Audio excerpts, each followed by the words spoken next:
Welcome to the Infinite Women podcast. I'm your host, Alison Tyra, and today I'm joined by Lucina Ward, Senior Curator of International Art at the National Gallery of Australia, to talk about German-American multidisciplinary artist Kiki Smith. So let's start with what Smith is known for as an artist. Kiki Smith is known for extraordinary work that captures a number of concerns that I specifically find fascinating. There's a commonality to her work, but what makes it, for me at least, and I think for this project, is the range of her practice. She is known as a sculptor and someone who works extensively with paper, someone who draws a lot, she's basically a fantastic maker.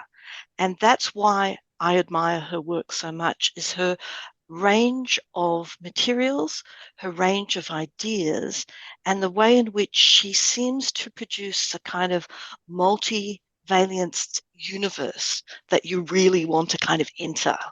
And so, because she works across so many different media, we've got film, printmaking, sculpture, tapestries, mosaics, artist books, performance art.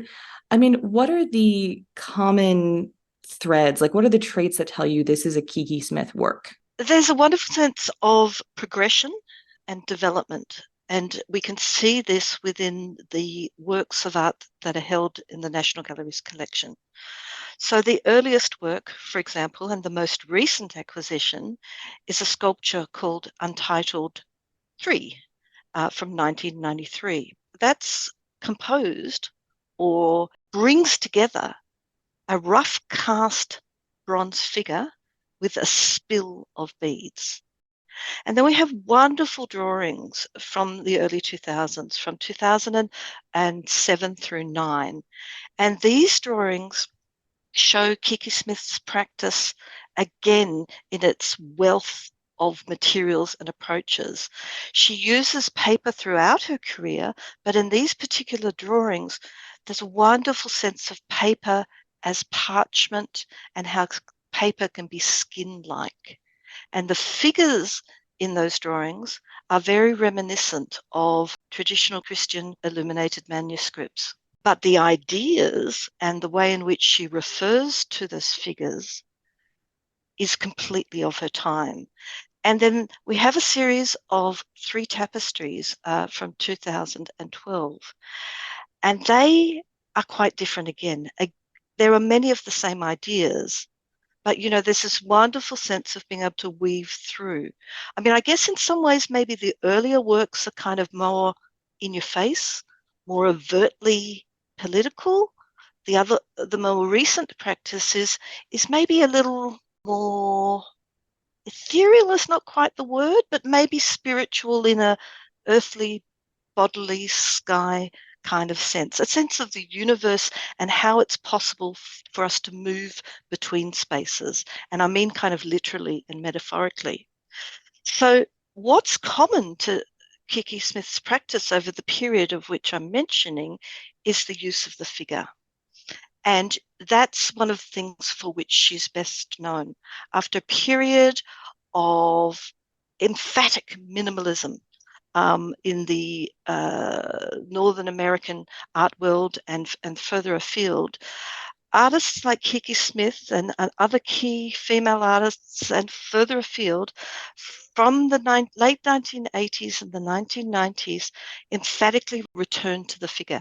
And they do that for a number of reasons that are really fascinating.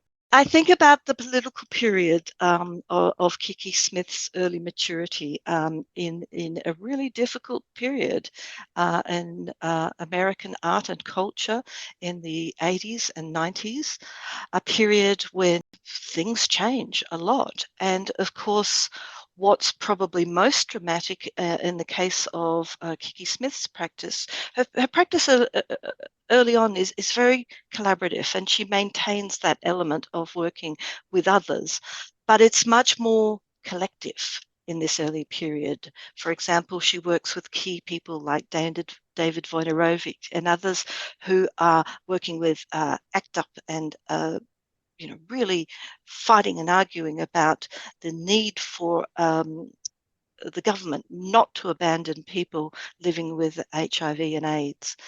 And, in a period of extreme poverty and where people are kind of abandoned by health systems, these artists produce work that needs to be direct.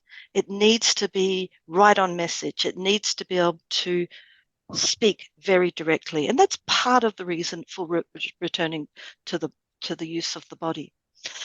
But Kiki Smith is unapologetically conscious of, what the body can do. And when I say the body, I mean both, again, literally and metaphorically, what the external body can represent, but also ideas about what can go on inside the body. And that's so key to this group of works from the early 1990s with which she makes her name. The figures trailing bodily substances reoccur throughout her practice. And we see figurative works made in paper, later in bronze. They're sometimes suspended, but there's always a sense of them, moving or changing in some way. Sometimes they unravel. She makes a pair of wax figures in 1990 that hang rather unpleasantly on metal stands. It's almost as if they're kind of propped up on stands. Sometimes her bodies look as if they're flayed. There's often a sense of what bodies that are leaking or somehow exposed, and the idea of the abject is so key to her work. So just to return to a more specific example, Untitled 3 has a bronze figure which is rough cast. The figure is bent over almost completely in half, and she's rather exposed. There's a scar, a fissure across the figure's back that seems to evoke a sense of trauma. And it's a very open-ended work, but there are some clues. But what she's surrounded by is a big spill of glass and sparkly beads. And these beads are joined together in a form that is quite like I don't know, like maybe like a spider's web, maybe like an abandoned crochet project. There's always this sense of making and making do with Kiki Smith's work. And she refers to herself as a housewife artist because she likes to work at home and surrounded by her things. Now, as we're talking about this emphasis on the body, I'm guessing that a fair amount of that is a focus on the female body specifically. Would that be correct? Yeah, Kiki Smith uses both. There are more female bodies probably than male throughout her practice, but sometimes those are paired. The sense of the female body in the series from the early 90s, which our new acquisition comes from, or rather the group of works, are probably, read as female. For example, there are two related works, Peabody and Tail, and another one, which is probably one of the best known, called Train from 1993. And they incorporate strands of yellow or red glass beads, or in the case of Train, paper mache painted brown. And it really is as nasty as it sounds. That figure Train and the other two, the color, red and yellow, and the brown evoke urine or blood or shit. So there's these figures trail these substances. And so we have the sense of, menstrual blood or someone that's lost control of their bowel, for example. And, so these are vulnerable bodies and messy and often without boundaries. So we have the sense of a body that expands beyond the form of the physical body. And I have to say, when you were describing one of them earlier in terms of a body that has clearly suffered physical trauma. It's clearly wounded. I was wondering if that relates to women internalizing pain and making that internalized pain visible, or if that's just me projecting, because we all project our own thoughts and feelings and biases on artwork that we see. No, I think it's exactly right. I mean, I do the same. Um, Others, I mean, that's the beauty of art, isn't it? It's open-ended. We have certain prompts, but, the best art for me asks the best questions. It doesn't necessarily have the best answers. And, I think that's what we see in Kiki Smith's work. Her tapestries, for example, are very closely related to the drawings in many ways. But, they're produced in addition, they're produced on a jacquard loom. And again, we had this sense of bodies that go kind of beyond the ideas of what the human form can do. There's a sense of a deep connection between many of Kiki Smith's figures and the animal or plant world. And that's beautifully captured in the tapestries. They're richly coloured. There's a sense of surface. There's and throughout all three works, or throughout the works that we have in the National Gallery collection, there's beautiful attention to detail. The commonality is gorgeous things like a little bit of sparkle here and there that catches your eye. And again, that's kind of a reference to, some of these illuminated manuscripts. But in the case of the tapestries, it's a reference to broader European Christian traditions too, whereby, an object that is woven and made for a very long period of time at a loom with all sorts of layering of history and labor within a tapestry, how that can represent the story of someone's life, the story of a group of people's life, a sense of continuity throughout history, perhaps, or her story. It sounds like it could very much be interpreted as everything from, as you were saying, the individual level to the larger progression of societies as a whole. Yeah, I think so. By weaving these ideas throughout her work, I think this gives us a really terrific sense of the personal and the collective. Kiki Smith is not shy about talking about her life and how it's affected her work. She talks about the loss of her sister to HIV and AIDS. She talks about the loss of the experience of, growing up as the daughter of a really well-known minimalist sculptor, Tony Smith. She talks about Jackson Pollock visiting the family home.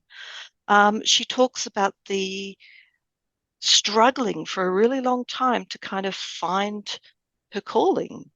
She does all sorts of work. She and another sister spend time working in the health system, so that and I think this really is very much suggested by her work because, we have a deep sense of, as I say, what goes on within the body.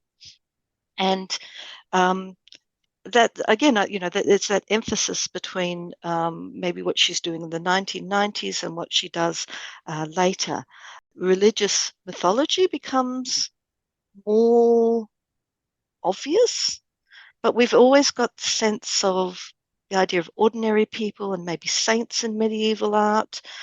We've got the figures that are quite androgynous, and we've got the sense that these figures are always reaching or touching or standing or floating. So again, that idea that they could be moving between different parts of the world. And so, if we think about her use of paper, for example, she weaves together handmade Nepalese paper in the three drawings in the collection called Lounging Legs, Mirage, and What Happened Between the Thought. So, those those three works incorporate lithographs, so printed image or ink and drawing, with collage, with mica and glitter. And so, the drawings, which are really spectacular, there's two that are very large and one slightly smaller. At first you don't necessarily see what's going on, but there's little devices that she uses, like the use of these fabulous little sparkly elements that, might catch your eye and encourage you to come a little bit closer and to look at those objects. And so we have this great sense I have this great sense in all of Smith's work of her ability to transform the simplest of material into really evocative works, which are really rich in symbolic meaning, but very approachable because, we're always drawn in.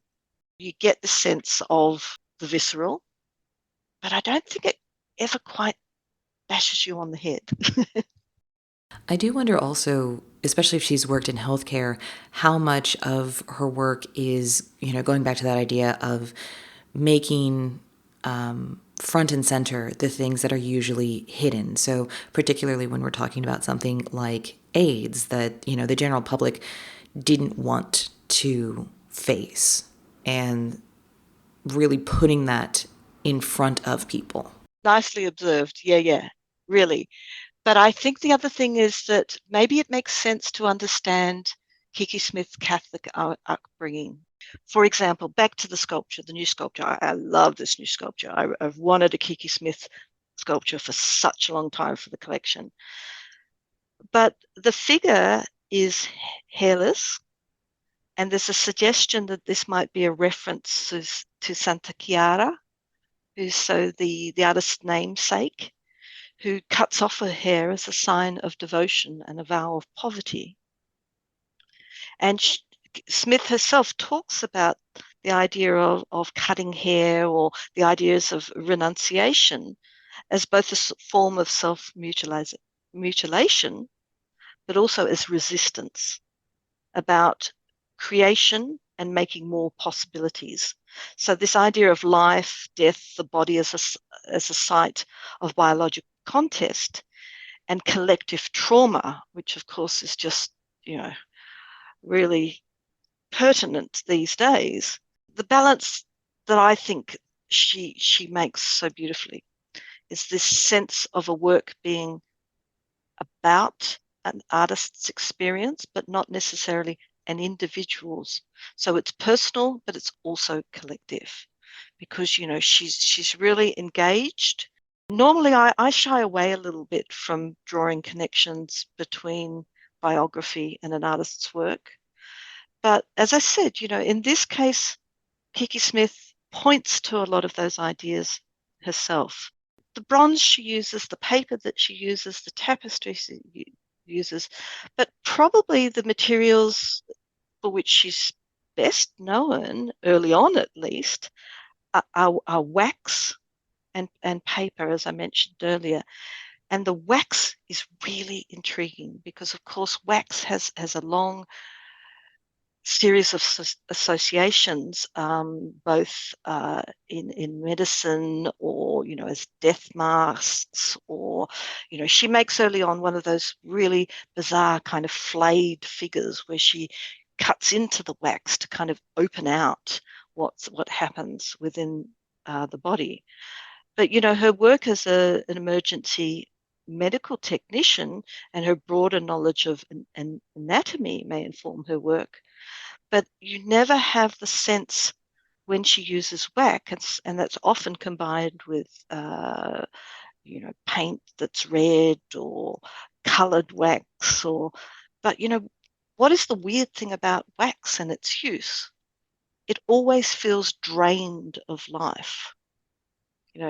I think it's no accident that if one is embalming a body or preparing a body for burial, and you have to have a period where the body is exposed so people come and pay their last respects. Well, of course, organic material does not wait for time, does it? And you often have to rely on wax or some makeup or whatever else to make that body seem presentable for those who've come to mourn their loved ones. These are all the things I find really fascinating about her work. And of course, in this project, what we're doing in Deep Inside My Heart and the other projects that link to the National Gallery initiative of Know My Name is that we want to suggest the important legacies and series of networks between artists. So, for example, Kiki Smith, talks about her um, connections and her inspirations as people like Louise Bourgeois, Eva Hesse, whose, of course, work is so beautifully represented in the collection here by her extraordinary contingent. And, a whole series of other connections that we're drawing between artists and women artists who have gone before, artists who come to prominence in second and third wave feminism, artists who look both backwards and forwards. Because, of course, Kiki Smith has been practicing for an extraordinarily long time, and she's developed a whole series of fangirls who are much younger than you and I and various other people. So we've got this sense of collective. And of course, that's what's so important to what we're looking at with things like Deep Inside My Heart and Don't Leave Me This Way. So Deep Inside My Heart, for example, is the title that's applied to one of the collaborative works produced by Tracy Emin and Louise Bourgeois. So Deep Inside My Heart is the exhibition that's on through 19 of May 2024 at the National Gallery. What was the focus there? The point of the exhibition is to bring to the attention of our audiences some of the ideas that we've been talking about. Key artists such as Kiki Smith, in the context of feminist practice, the works of art that have been selected for Deep Inside My Heart refer to a period in the 80s and 90s where the body becomes important again. Obviously, throughout history, throughout art history, throughout cultural practice, the body is a key site of interrogation, whether it's as an ancestor portrait, as a representation of gods and goddesses on earth, as broader totemic qualities of objects that combine elements of humans, animals, and objects, well, things less known further afield. We want our audience to know these artists better. We want our audience to see fantastic works of art. And we want our audience to be aware of a project that has been going since 2019 in a period when a great deal of analysis of the collection went on, and the recognition of only 25% of the works of art in the Australian collection, and it's less in the areas for which I'm the custodian, was kind of shocking. We knew it wasn't equal, but to actually have a drilling down into the numbers. So, and made us, well, oh, wow, we really need to do something more about this.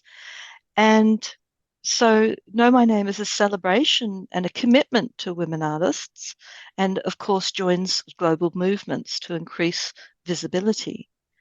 And so this idea came about through a whole series of wonderful staff and networks, both within the institution and further afield, to put a renewed focus on what our collection does and what our collection can bring to art lovers throughout Australia and further afield.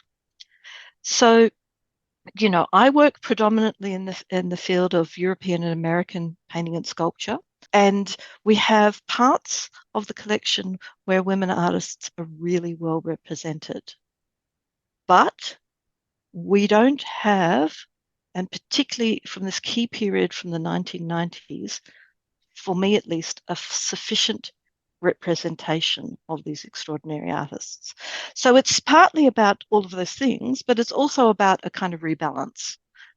Looking at what our colleagues are doing in Australian art, looking what our First Nations colleagues are doing, looking what our colleagues are doing in the broader collection areas in Asia, the Pacific, and further afield. So, the artists in our exhibition are from a wide range of backgrounds. Our oldest artist, or our senior woman artist, I should say, is Louise Bourgeois. As we know, an incredibly extraordinary practice, and of course she lives to be almost 100. And Nancy Spiro, who's not quite as long lived, but again has an artist who we think deserves to be better known. The extraordinary Cuban American artist Ana Mendieta. So that's kind of our first generation. And then, of course, we're teasing that out through a mid-generation, Linda Benglis, Marlene Dumas, Kiki Smith, and the Australian artist Bronwyn Oliver, who's represented by a key group of really key early sculptures. And we can come back to that.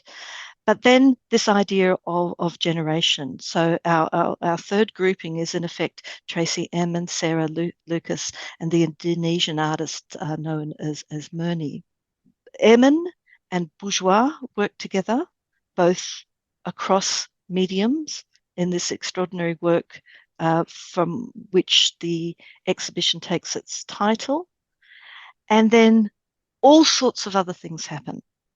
So if you're somewhat off-put by the idea of bodily fluids, you're going to really laugh, I think, at Linda Benglis's Polly's Pie, which is a work of art that's made of pigmented polyurethane foam, and it's almost like a collapsed painting. It's from 1968.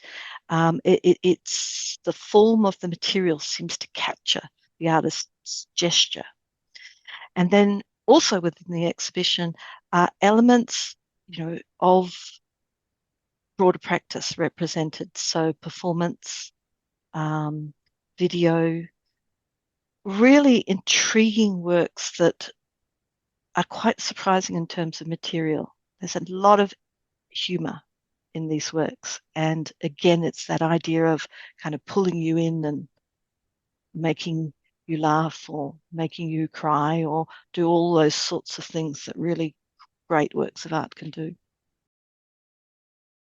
Deep Inside My Heart will be on display at the National Gallery of Australia in Canberra through 19 May 2024. Join us next time on the Infinite Women podcast, and remember, well-behaved women rarely make history.